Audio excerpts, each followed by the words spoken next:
tell me all your dreams align. Sign me up and tell me about the people that you know who are trying to feel. Hello friends, आप सबको मेरा नमस्कार। मैं सुस्मिता आप सबको मेरे channel my special story में स्वागत करती हूँ। आज मैं आपके साथ शेयर करूंगी दो फेमस मिठाई जो कि छोटे बड़े सबको बहुत पसंद आता है। ये दोनों मिठाई सबको पसंद तो बहुत आती है, लेकिन घर में बनाने के लिए सब हिचकिचाते हैं। आज मैं आपके साथ शेयर करूंगी बिल्कुल ट्रेडिशनल मेथड में ऐसे दोनों मिठाई बनती है। कोई शॉर्टकट मेथड मैं आपको नहीं बताऊंगी, बिल्कुल ट्रेडिशनल मेथड मैं आपको बताऊंगी जैसे हलवाई वाले ये दोनों मिठाई को बनाते हैं, ताकि मिठाई में बिल्कुल ट्रेडिशनल फ्लेवर हमें मिले। अगर हम दोनों मिठाई को शॉर्टकट में बनाएंगे तो ये बन तो जाएगा, लेकिन इसका टेस्ट एंड फ्लेवर बिल्कुल भी ट्रेडिशनल मिठाई जैसा नहीं लगेगा। अगर आपको मेरी संदेश और कलाकंद की रेसिपी अच्छी लगेगी तो अपने फ्रेंड्स एंड फैमिली के साथ जरूर शेयर कीजिएगा। अगर मेरे चैनल में नए हैं तो प्लीज सब्सक्राइब जरूर कीजिएगा। तो चलिए फिर बनाते हैं रक्षाबंधन स्पेशल सबका पसंदीदा कलाकंद और संदेश। कलाकंद बनाने के लिए कढ़ाई में हम दूध को गर्म करेंगे। कढ़ाई में दूध डालने से पहले हम इसमें थोड़ा सा पानी डालेंगे ताकि दूध कढ़ाई के नीचे से ना लगे। कलाकंद बनाने के लिए आज मैं लूंगी 2 लीटर फुल क्रीम मिल्क। जब भी आप कोई मिठाई बनाते हैं तो हमेशा फुल क्रीम मिल्क का यूज करिएगा, उससे अच्छी मिठाई बनती है। अब दूध में हम बॉयल आने के लिए छोड़ देंगे, तो दूध को हाई फ्लेम पर ही बैठाइएगा ताकि इसमें जल्दी बॉयल आ जाए। और कढ़ाई का जो किनारा होता है उससे ये दूध की मलाई को आप निकालते रहिएगा। ऐसे ही कढ़ाई को क्लीन करते हुए दूध को बॉईल करिएगा। तो दूध को अच्छे से बॉईल होकर रिड्यूस होने के लिए हमेशा एक थिक बेस वाला कढ़ाई यूज करिएगा और दूध को ऐसे बीच बीच में चलाते रहिएगा ताकि दूध नीचे से ना लगे। जब दूध में अच्छा सा बॉयल आ जाए इस स्टेज पर मैं इसमें चीनी को डाल दूंगी। तो मैं यहाँ पे 2/3 कप चीनी डाल रही हूँ। चीनी आप अपने अकॉर्डिंग कम या ज़्यादा कर सकते हैं। और यहाँ पे दूध को थोड़ा सा फाड़ने के लिए मैं नींबू पानी यूज़ कर रही हूँ। आप चाहे तो विनेगर भी यूज़ कर सकते हैं। नींबू पानी या फिर विनेगर जो भी यूज़ करें उसमें थोड़ा सा पानी डाल के उसको डाइल्यूट करिएगा, फिर उसके बाद उसको दूध में डालिएगा। और दूध में इसे डायरेक्टली स्पून में मत डाल दीजिएगा, आप इसको हाथ में ऐसे लेके ऐसे डालिएगा। ऐसे करने से दूध में जो छेना बनेगा उसका दाना थोड़ा बड़ा साइज बनेगा, इसलिए हम इसको ऐसे ही स्प्रिंकल करते हुए नींबू पानी को ऐड करेंगे। तो कितना नींबू पानी आपको ऐड करना है आप कैसे पता चलेगा कि छेना में आप देखिएगा दाना दाना सा दिखेगा, आपको दिख रहा है ना दाना दाना, अभी ऐसे ही दाना दाना आपको दिख जाएगा। ऐसे छोटा छोटा दाना अभी आपको दिख रहा है, लेकिन थोड़े पकने के बाद आप देखिएगा ये दाना बड़ा साइज हो जाएगा। जब दूध रिड्यूस हो जाएगा ये दाना भी बड़ा बड़ा बन जाएगा। अब देखिए अभी कितना बड़ा दिख रहा है। तो इतना ही नींबू पानी हम इसमें ऐड करेंगे और अब दूध को हम कंप्लीटली रिड्यूस करेंगे। आप देख सकते हैं दूध हमारा कंप्लीटली ड्राई हो गया है और कलर भी आप देख सकते हैं थोड़ा सा चेंज भी हो गया है, क्योंकि हमने इसमें चीनी डाला था ना। चीनी कैरमलाइज्ड होने की वजह से इसका कलर अभी थोड़ा सा चेंज हो गया है। अब इस स्टेज पर हम इसमें डालेंगे पिंच ऑफ नमक। ज्यादा नमक मत डालिएगा, पिंच ऑफ नमक डालिएगा, क्योंकि बिना नमक के हर मिठाई अधूरी है। नमक मिठाई का स्वीटनेस को एनहांस करता है, इसलिए पिंच ऑफ नमक इसमें डालिएगा। और उसके साथ मैं यहाँ पे डाल दूंगी थोड़ा सा इलायची पाउडर और 1 टीस्पून घी। घी जरूर डालिएगा, ये कालाकंद को सेट होने में हेल्प करेगा और इसमें एक अच्छा सा फ्लेवर आएगा। अब इन सबको हम अच्छे से मिक्स कर देंगे और हाई फ्लेम पर ही इसको हम 2 से 3 मिनट और पकाएंगे। जिसमें भी आप कालाकंद को सेट करिएगा उसमें थोड़ा सा घी डाल के इसको ग्रीस कर लीजिएगा। तेल मत डालिएगा, घी से ही इसको ग्रीस करिएगा। इससे क्या होगा कि घी का फ्लेवर कालाकंद में आएगा और घी की वजह से कालाकंद अच्छे से सेट होगा। तो छेना को पकाते हुए 2 से 3 मिनट हो गया है। आप देख सकते हैं साइड से अभी ये कढ़ाई छोड़ना शुरू हो गया है। इसका मतलब है कालाकंद हमारा परफेक्टली कुक हो गया है। इस स्टेज पर हम गैस को बंद कर देंगे। इससे ज़्यादा हम इसको कुक नहीं करेंगे, इससे ज़्यादा अगर आप कुक करेंगे तो ये हार्ड हो जाएगा। अब इसको हम निकाल देंगे और इमीडिएटली इसको गर्म कंडीशन में ही जिस प्लेट में सेट करना होगा उस प्लेट में ही डाल दीजिएगा।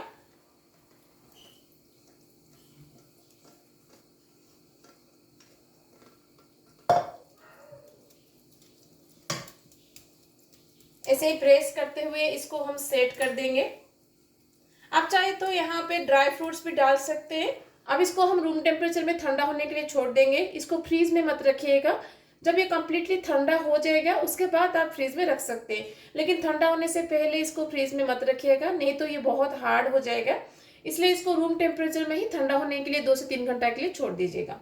तो अब इसको मैं 2 से 3 घंटा के लिए छोड़ दूंगी, उसके बाद मैं आपको दिखाती हूँ। संदेश बनाने के लिए पहले हमें छेना बनाना पड़ेगा। छेना बनाने के लिए पहले हम दूध को गर्म करेंगे, जिसके लिए मैं इस पतीले में थोड़ा सा पानी लूंगी ताकि दूध हमारा नीचे से ना लगे। संदेश बनाने के लिए मैं आज 3 लीटर दूध का छेना बनाऊंगी। तो मैंने यहाँ पे फुल क्रीम मिल्क लिया है। जब भी आप कोई भी मिठाई बनाते हैं हमेशा फुल क्रीम मिल्क का यूज करिएगा, उससे बहुत ही टेस्टी मिठाई बनती है। इसलिए मैंने यहाँ पे 3 लीटर फुल क्रीम मिल्क लिया है, जिसका हम छेना बनाएंगे। अब दूध में हम एक अच्छा सा बॉयल आने के लिए छोड़ देंगे। दूध में बीच बीच में ऐसे करछी चलाते रहिएगा ताकि इसके ऊपर मलाई ना बैठे। अगर इसके ऊपर मलाई बैठ जाएगा तो इससे सॉफ्ट छेना नहीं बनेगा। इसलिए जब भी आप छेना बनाने के लिए दूध बैठाते हैं तो दूध को बीच बीच में ऐसे चलाते रहिएगा ताकि इसके ऊपर मलाई ना बैठे। जब तक दूध हमारा गर्म हो रहा है, चलिए इसके लिए हम नींबू को रेडी करते हैं। वैसे तो हलवाई वाले जब छेना से कोई मिठाई बनाते हैं, वो छेना बनाते टाइम उसे नींबू या फिर विनेगर से नहीं फाड़ते हैं। वो लोग दूध को फाड़ने के लिए साइट्रिक एसिड या फिर आलम यूज करते हैं। जनरली साइट्रिक एसिड और आलम घर में अवेलेबल नहीं होता है, इसलिए घर में दूध को हम विनेगर या फिर नींबू से फाड़ते हैं, जिसकी वजह से मिठाई में थोड़ा सा खटास रह जाता है। लेकिन आज मैं आपको बताऊंगी कैसे आपकी मिठाई में कोई भी खटास नहीं रहेगा। तो आज मैं दूध को फाड़ने के लिए नींबू यूज करूंगी। तो 3 लीटर दूध के लिए मैंने यहाँ पे 3 नींबू लिया है। तो इन नींबू का मैं जूस निकाल दूंगी अभी। तो देखिए मैंने यहाँ पे 3 नींबू का जूस निकाल दिया है। जब भी आप दूध को नींबू या फिर विनेगर से फाड़ते हैं, इसे डायरेक्ट नींबू का पानी या फिर विनेगर दूध में मत डालिएगा, उसको थोड़ा सा डाइल्यूट करके उस दूध को फाड़िएगा। तो इसको डाइल्यूट करने के लिए जितना नींबू का जूस यहाँ पे निकला है उतना पानी मैं इसमें ऐड कर दूंगी। पानी मिलाकर इसको हम डाइल्यूट कर लेंगे, फिर उसके बाद इससे दूध को हम फाड़ेंगे। ऐसे करने से एक तो छेना सॉफ्ट बनता है और दूसरी चीज क्या होता है कि छेना में इतना खटास नहीं रहता है। नींबू के जगह आप विनेगर भी यूज कर सकते हैं। अगर आप विनेगर डाल के दूध को फाड़ रहे हैं तो जितना विनेगर लेंगे उसका डबल पानी उसमें ऐड करिएगा। तो हमारा नींबू का पानी अभी रेडी है दूध को फाड़ने के लिए। चलिए हम दूध को फाड़ते हैं। तो आप देख सकते हैं दूध में अभी बॉयल आना शुरू हो गया है। जब इससे फर्स्ट बॉयल दूध में आना शुरू होगा तो स्टेज पर गैस को बंद कर दीजिएगा।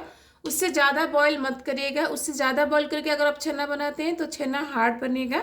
इसलिए फर्स्ट बॉयल आते ही गैस को बंद कर दीजिएगा और इसको 2 से 3 मिनट के लिए छोड़ दीजिएगा ताकि इसका जो भाप है वो निकल जाए। फिर उसके बाद हम दूध को फाड़ेंगे। मिल्क को रेस्ट देते हुए 2 से 3 मिनट हो गया है। अब हम मिल्क को फाड़ेंगे। तो मिल्क को जब हम फाड़ेंगे सारा नींबू पानी एट ए टाइम इसमें मत डालिएगा।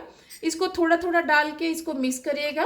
फिर उसके बाद फिर से थोड़ा सा ऐड करिएगा। ऐसे ही ग्रेजुअली ऐड करते हुए दूध को फाड़िएगा। एट ए टाइम बिल्कुल भी सारे नींबू का पानी या फिर सारे विनेगर मत डालिएगा। ज्यादा विनेगर या फिर ज्यादा नींबू पानी हो जाएगा तो छेना हार्ड बनेगा और छेना खट्टा लगेगा। इसलिए ऐसे ही ग्रेजुअली ऐड करते हुए दूध को फाड़िएगा। तो आप देख सकते हैं दूध हमारा कंप्लीटली फट गया है। छेना और पानी सेपरेट हो गया है। जब आपका दूध फट जाएगा छेना को इमीडिएटली पानी से निकाल दीजिएगा। इसको ज्यादा टाइम के लिए पानी में मत रखिएगा। इसलिए जब दूध बॉयल हो रहा होगा उस टाइम पे ही ये सेट करके रख दीजिएगा। मैंने यहाँ पे एक छन्नी के ऊपर कपड़ा को डाल दिया है ताकि हम छेना को अच्छे से छान सके। अगर आप ज्यादा टाइम छेना को गर्म पानी में के अंदर रख देंगे तो छेना हार्ड हो जाएगा। इसलिए इसको इमीडिएटली स्ट्रेन आउट कर लीजिएगा। अब छेना को हम ठंडा करेंगे। तो इसको आप ऐसे पानी डाल के ठंडा कर सकते हैं या फिर टैप के नीचे दिखा कर भी इसको ठंडा कर सकते हैं। लेकिन इसको इमीडिएटली ठंडा करिएगा और इसका टेम्परेचर को इमीडिएटली आपको ड्रॉप करना है। इससे क्या होगा कि एक तो नींबू का जो खटास है वो चला जाएगा और दूसरा चीज क्या होगा कि छेना हमारा हार्ड नहीं बनेगा। अगर आप गर्म कंडीशन में छेना को ज्यादा टाइम के लिए रख देंगे तो छेना हार्ड हो जाएगा। इसलिए हमें इसको इमीडिएटली ठंडा करना है। तो छेना को मैंने 2 से 3 बार पानी से अच्छे से धो लिया है।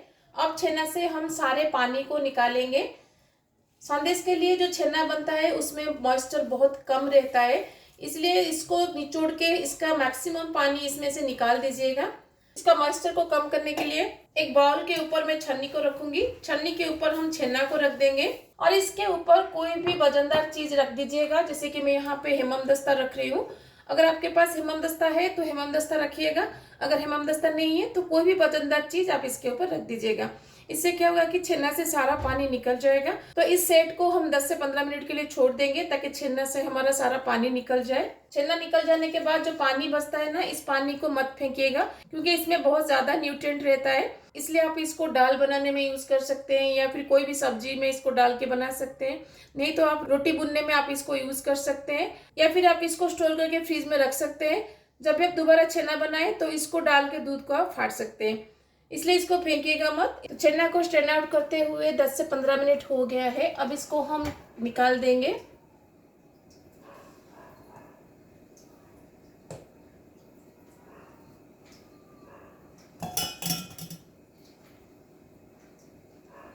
अब देख सकते हैं छेना हमारा कितना अच्छे से बना है। अब इसमें बहुत कम मॉइस्चर है, ज़्यादा मॉइस्चर नहीं है। अब छेना को हम खोल देंगे। तो छेना को अब हम नीड करेंगे। हथेली का जो ये दो पार्ट होता है ना, इससे ही छेना को नीड करिएगा। जैसे हम रसगुल्ला वगैरह के लिए नीड करते हैं ना, वैसे ही हम इसको नीड करेंगे और इसका एक स्मूथ डो बनाएंगे। तो इसको मैं अभी 6 से 7 मिनट के लिए नीड करूंगी। अगर आप इसको नीड नहीं कर सकते तो आप इसको ग्राइंडर के जार में भी इसको ग्राइंड कर सकते हैं, लेकिन 8 से 10 सेकेंड के लिए करिएगा, उससे ज़्यादा मत करिएगा। चना को मैंने 7 से 8 मिनट के लिए नीड कर दिया है। अब देख सकते हैं ये प्लेट को कितना क्लीनली छोड़ रहा है। इसका मतलब है चना हमारा अच्छे से नीड हो गया है। और एक मेथड है, आप थोड़ा सा पोर्शन ऐसे लीजिएगा हाथ में और इसको गोल करिएगा। अगर ये क्रैक फ्री बन रहा है, इसका मतलब है आपका छेना अच्छे से नीड हुआ है। अगर इसमें क्रैक आ रहा है तो इसको और 2 से 3 मिनट के लिए नीड करिएगा। तो देखिए अब इसमें क्रैक नहीं आ रहा है, इसका मतलब है छेना हमारा अच्छे से नीड हुआ है। अब इसमें मैं डालूंगी चीनी। मैंने यहाँ पे चीनी को पाउडर करके लिया है और इसको हम ग्रेजुअली ऐड करते हुए मिक्स करेंगे। और मैंने यहाँ पे हाफ कप ऑफ चीनी लिया है। चीनी आप अपने अकॉर्डिंग कम या ज़्यादा कर सकते हैं, लेकिन इसको ग्रेजुअली ऐड करते हुए मिक्स करिएगा। एट ए टाइम सारे चीनी को मत डाल दीजिएगा। तो छेना में मैंने चीनी को अच्छे से मिक्स कर दिया है। अब इसमें मैं डालूंगी थोड़ा सा नमक। ज़्यादा नमक हम नहीं डालेंगे, पिंच ऑफ नमक डालेंगे ताकि संदेश का जो स्वीटनेस है वो और भी एनहांस हो। और उसके साथ मैं यहाँ पे डाल दूंगी थोड़ा सा इलायची पाउडर। और मैंने यहाँ पे लिया है 3 टीस्पून ऑफ कॉर्नफ्लोर। आप जितना दूध लेंगे उसके हिसाब से कॉर्नफ्लोर ऐड करिएगा। यहाँ पे कॉर्नफ्लोर बाइंडिंग के लिए डाला जाता है, इसका टेस्ट थोड़ा अलग लगता है, तो कोशिश करिएगा कॉर्नफ्लोर डाल के इसको बनाने के लिए। संदेश बनाने के लिए छेना अब हमारा रेडी है। अब छेना को हम थोड़ा टाइम के लिए पकाएंगे। छेना को हम लो फ्लेम पे ही पकाएंगे, फ्लेम को बिल्कुल भी हाई मत करिएगा। तो लो फ्लेम पर ही हम इसको 3 से 4 मिनट के लिए कुक करेंगे। फ्लेम को बिल्कुल भी हाई मत करिएगा, अगर हाई करेंगे तो छेना क्रम्बल हो जाएगा। अगर मिस्टेकली आपका छेना क्रम्बल हो जाता है इस स्टेज पर तो पैनिक मत होइएगा। छेना को थोड़ा सा ठंडा कर लीजिएगा, फिर उसके बाद उसको ग्राइंडर में 10 सेकंड के लिए ग्राइंड कर लीजिएगा, तो ये फिर से उस कंडीशन में आ जाएगा। फिर उसके बाद उसका संदेश बनाइएगा। दोबारा उसको मत पकाइएगा, डायरेक्टली उससे ही संदेश बनाइएगा। लेकिन अगर आप लो फ्लेम पर इसको 4 मिनट के लिए पकाएंगे तो ये बिल्कुल भी क्रम्बल नहीं होगा। तो स्टार्टिंग से ही गैस के फ्लेम को लो रखिएगा, बिल्कुल भी हाई मत करिएगा। अगर आप इससे कम छेना लेते हैं तो थोड़ा कम टाइम के लिए पकाइएगा, अगर इससे ज़्यादा लेते हैं तो 1-2 मिनट के लिए ज़्यादा पकाइएगा। लो फ्लेम पर छेना को पकाते हुए 4 से 5 मिनट हो गया है। बस इतना स्टेज तक हम इसको पकाएंगे, इससे ज़्यादा हम इसको नहीं पकाएंगे। तो अब इसको मैं निकाल दूंगी। अब छेना को हम एक प्लेट में निकाल देंगे। अब छेना को हम थोड़ा ठंडा होने के लिए छोड़ देंगे। जब ये ठंडा हो जाएगा फिर उसके बाद हम इसका संदेश बनाएंगे, लेकिन रूम टेम्परेचर में ही इसको ठंडा करिएगा, फ्रीज में बिल्कुल मत रखिएगा। फ्रीज में रख देंगे तो ये हार्ड हो जाएगा, इसलिए इसको रूम टेम्परेचर में ठंडा होने के लिए छोड़ देंगे। संदेश के लिए छेना को जो हमने ठंडा किया था अभी वो ठंडा हो गया है। अब इसका हम संदेश बनाएंगे। इन सबको हम और 1-2 मिनट के लिए नीट कर लेंगे। अब हम इसका छोटा छोटा बॉल बनाएंगे। संदेश का शेप आप अपने पसंद के हिसाब से कर सकते हैं। आज मैं इसको जैसे ट्रेडिशनली गोल गोल बनाया जाता है वैसे ही गोल गोल बनाऊंगी। अगर आपके हाथ में ऐसे हलवाई जैसा गोल गोल नहीं बनता है तो आप क्या करेंगे, ऐसे एक कटोरी लीजिएगा, उसमें इसको डाल दीजिएगा और ऐसे गोल गोल करिएगा। ऐसे गोल गोल करने से ये बिल्कुल हलवाई जैसा गोल बनता है। तो देखिए बन गया है ना, बिल्कुल हलवाई वाला जैसा गोल गोल संदेश। ऐसे ही पहले हम सारे संदेश को बना लेंगे। तो देखिए मैंने सारे संदेश का बॉल्स बना दिया है। अब इसको हम मिल्क पाउडर से कोट करेंगे। आप चाहे तो इसको खोया पाउडर से भी कोट कर सकते हैं। एक बॉल को लीजिएगा और मिल्क पाउडर के ऊपर डालिएगा और उसके ऊपर मिल्क पाउडर से डाल के उसको मिल्क पाउडर से कोट करिएगा। और उसको कोट करने के बाद हाथ में थोड़ा सा ऐसे कर लीजिएगा ताकि जो मिल्क पाउडर है वो अच्छे से संदेश के ऊपर कोट हो सके। तो देखिए लग रहा है ना बिल्कुल मार्केट में मिलने वाला संदेश जैसा। ऐसे ही हम सारे बॉल को मिल्क पाउडर से कोट कर लेंगे। तो देखिए सारे संदेश को मैंने मिल्क पाउडर से कोट कर लिया है। तो चलिए अब इसको हम मार्केट में मिलने वाला संदेश जैसा थोड़ा सा गार्निश करते हैं। तो गार्निश के लिए मैंने यहाँ पे थोड़ा सा पिस्ता को चॉप करके लिया है और थोड़ा सा केसर का दूध लिया है। तो इन दोनों को हम संदेश के ऊपर थोड़ा सा गार्निश करेंगे और उसका लुक थोड़ा सा और भी ज्यादा एनहांस करने के लिए मैं यहाँ पे आज सिल्वर पेपर का यूज करूंगी। ये ऑप्शनल है, आप चाहे तो यूज करिएगा, नहीं तो स्किप कर सकते हैं। तो मैं एक एक करके प्लेट में इसको निकालूंगी। देखिए मैंने सारे संदेश के ऊपर थोड़ा सा केसर का दूध और केसर रख दिया है। अब इसके ऊपर हम पिस्ता को रखेंगे। ये सब ऑप्शनल है, अगर आपके पास है तो आप इसको गार्निश करेंगे, अगर नहीं है तो आप स्किप कर सकते हैं। ये सब के बिना भी संदेश बहुत टेस्टी लगता है, लेकिन बस ओकेजन को और भी स्पेशल बनाने के लिए हम इसके ऊपर थोड़ा सा गार्निश करते हैं। तो मैंने इसके ऊपर पिस्ता को गार्निश कर लिया है। अब इसके ऊपर हम थोड़ा सा सिल्वर पेपर को गार्निश करेंगे।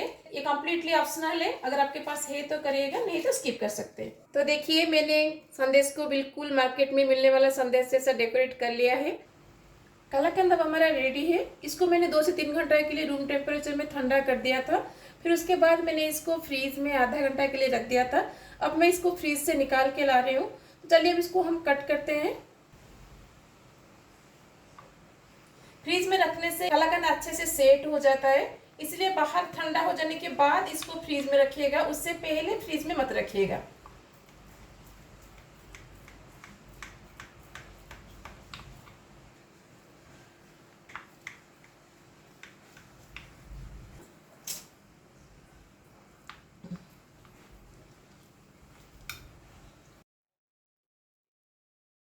तो देखिए कितना अच्छे से बना है ये बहुत ही टेस्टी लगता है। ये बिल्कुल हलवाई वाला कलाकंद जैसा लगता है, क्योंकि हमने इसको बिल्कुल ट्रेडिशनल मेथड में बनाया है। तो चलिए अब इसको हम प्लेटिंग कर लेते हैं।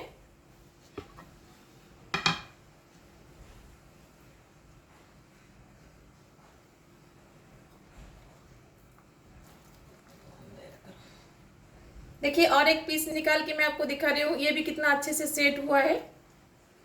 तो देखिए मैंने कलाकंद को प्लेट में निकाल दिया है। मैंने थोड़ा सा बड़ा साइज इसको काटा है। इसका साइज आप अपने पसंद के हिसाब से छोटा बड़ा या फिर लंबा कर सकते हैं। तो चलिए अब इसको हम थोड़ा सा हलवाई वाला लुक देते हैं। हलवाई वाला लुक देने के लिए मैं इसके ऊपर थोड़ा सा पिस्ता को गार्निश करूंगी। ये ऑप्शनल है, आप चाहे तो आप अपने पसंद के हिसाब से यहाँ पे ड्राई फ्रूट्स गार्निश कर सकते हैं। आप चाहे तो ड्राई फ्रूट्स भी इसके अंदर भी डाल सकते हैं। अब इसके ऊपर मैं थोड़ा सा सिल्वर पेपर लगा दूंगी, अगर आपके पास है तो लगाइएगा, नहीं तो स्किप कर सकते हैं। तो देखिए मैंने बिल्कुल मार्केट स्टाइल में कलाकंद को कैसे गार्निश किया है। ये कंपल्सरी नहीं है, अगर आपको अच्छी लगती है तो करिएगा, नहीं तो स्किप कर सकते हैं। लेकिन रक्षाबंधन स्पेशल मैंने मिठाई बनाया है, तो रक्षाबंधन के लिए कुछ तो स्पेशल होना चाहिए, इसलिए मैंने इसको गार्निश किया है। Lighten up, take me on your magic river. Tell me all your dreams align. Sign me up and tell me about the people that you know who are trying to feel alive.